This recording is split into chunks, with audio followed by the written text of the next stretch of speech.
Hey legends, welcome along to the show. Now, before we get started in this one, I need to apologise for the last upload on the podcast. It was a Doctor Who review that was supposed to go to another podcast of my own, obviously. And I was just doing a few things back to back, and I completely forgot to switch accounts. So apologies for that turning up. But having said that, if you enjoyed that episode and that little review of Doctor Who, you can check out the podcast Here's Rodder's Reviews, which should be available where you get all the other podcasts at. There's also a YouTube channel of that, Here's Rodder's Reviews, so if you want the visuals of it, you can go over and check that there. So having said that, let's get this episode started.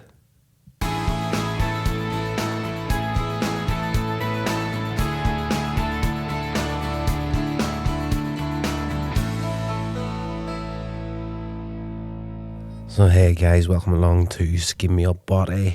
I am your host, Rodney Stewart, and we're getting into a little chat now about Star Trek the original series with the episode The Return of the Archons, which is a very tasty little episode, and one that all these people these days that are freaking out over AI taking over the planet, this is an episode where that sort of happens.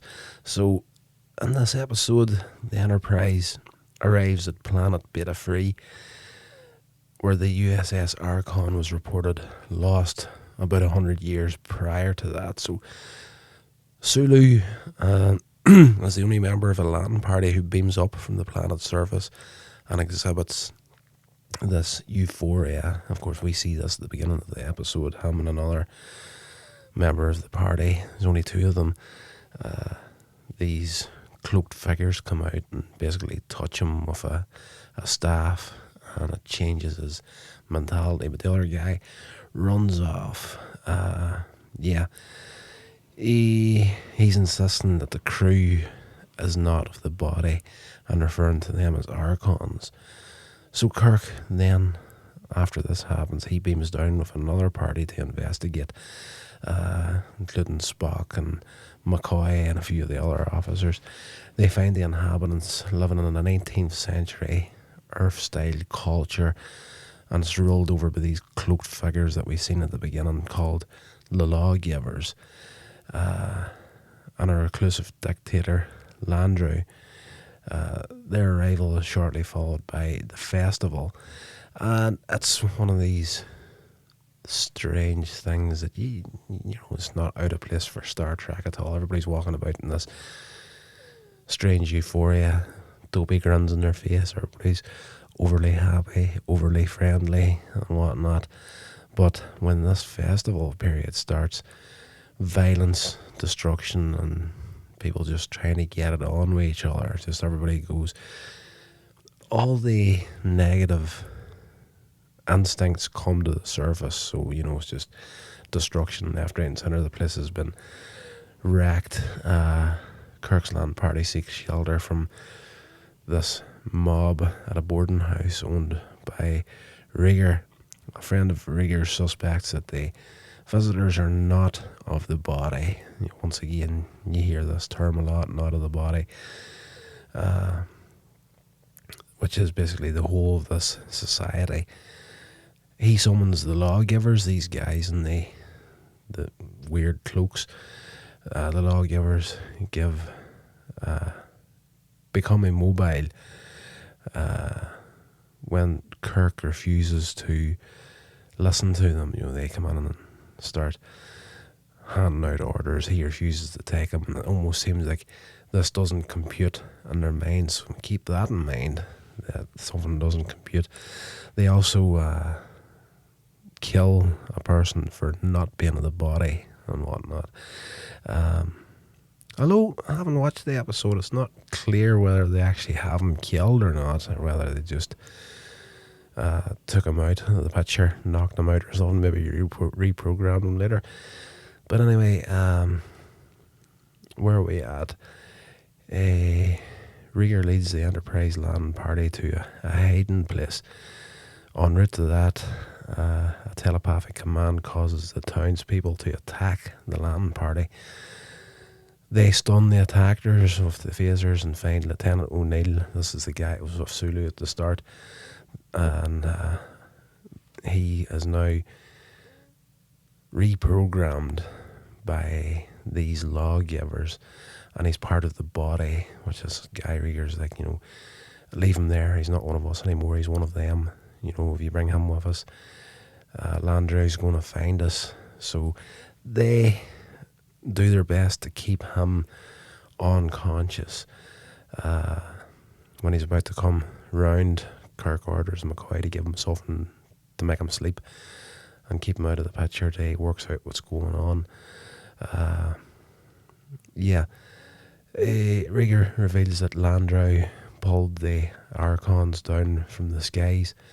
So Kirk contacts the ships. Of course, Archons refers to the people of the Archon ship that Kirk and the Enterprise was here to check out. Kirk learns that heat beams from the planet are attacking the Enterprise, which must use all its power for its shields. Its orbit is deteriorating and it will crash in about 12 hours or so unless the beams are turned off.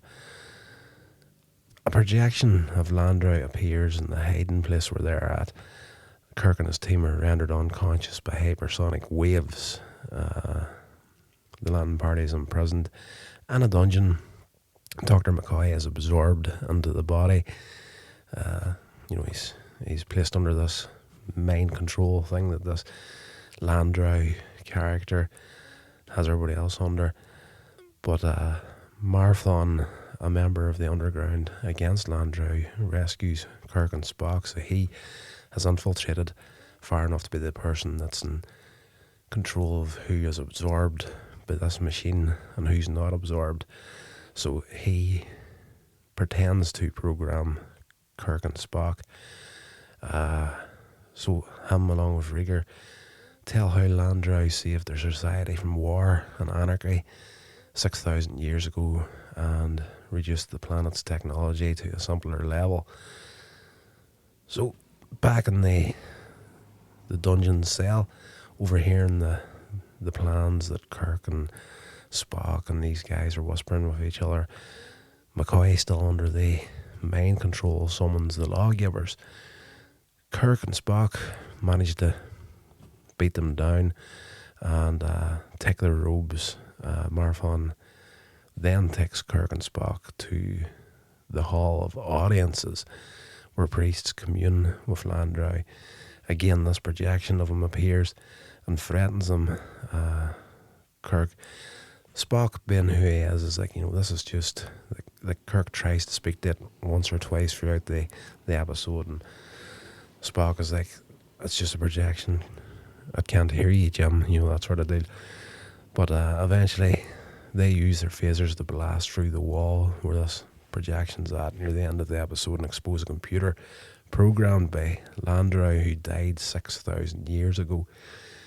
The computer neutralizes the phasers, Kirk and Spock. Then, in true Star Trek style, they've got no phasers, no way of getting into. Well, I suppose they could just walk through the hole in the wall and rip the computer off the wall. But that would be far too simple for a storyline, wouldn't it?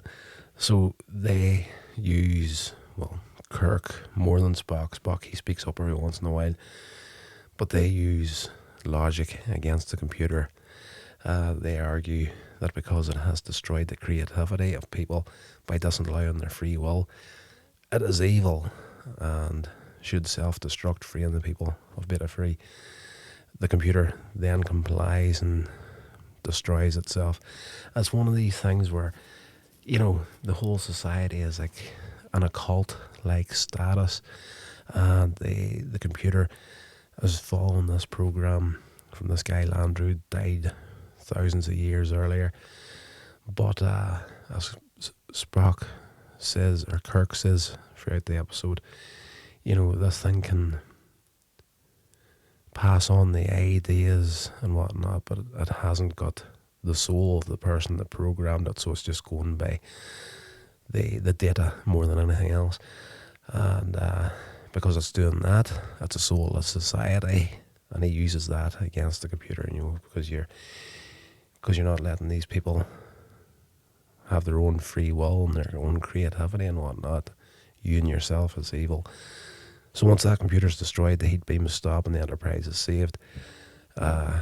Kirk leaves some Federation advisors and educators on the planet to help reform the civilization at the end of it. And this guy that's on the surface calls up the Enterprise as it leaves to give Kirk an update on what's happening. He's like, so far we've already had a few disagreements and a couple of knockdown bar brawls sort of things. And Kirk is like, sounds like a good start. And of course, Spock pipes up and says, people have wanted a civilization, I guess, for years and whatnot. And Kirk quips at him that, Spock, you would make a good computer. So a tasty, tasty little episode. I enjoyed this one quite a bit. Not the most action-packed episode of Star Trek, but very, very good. And again, as I say, it's one of these episodes where, these people that are now currently in this day and age in 2023 freaking out over AI taking over eventually. Everybody thinks it's going to go down the pathway of the Terminator or something like that. The computer's going to become self-aware and take over the planet and whatnot. You do kind of get it in this episode. This computer system is calling the shots. It has a cult-like society set up, and everybody is a slave to it. So if you are one of these weirdos that think that AI is going to take over the planet, you may indeed be right. But, I don't think we're close enough to that just yet. But in my mind, the way AI is standing at the minute, it's a good tool if you can work out how to use it properly to your advantage. But again, Star Trek did always have a way of giving a voice to the concerns that people do have, and this episode is definitely, even though it came out in the 60s, is definitely speaking to concerns that people have right now. So if you haven't checked out that episode, go and check it out. And I should say at the beginning of these episodes, spoilers, because I'm going to destroy everything for you. So that's going to be it for this one, guys. Until the next episode, whatever you're doing, stay safe, and I'll talk to you all then. This has been a production of Coins Age Media. Thank you so much for listening.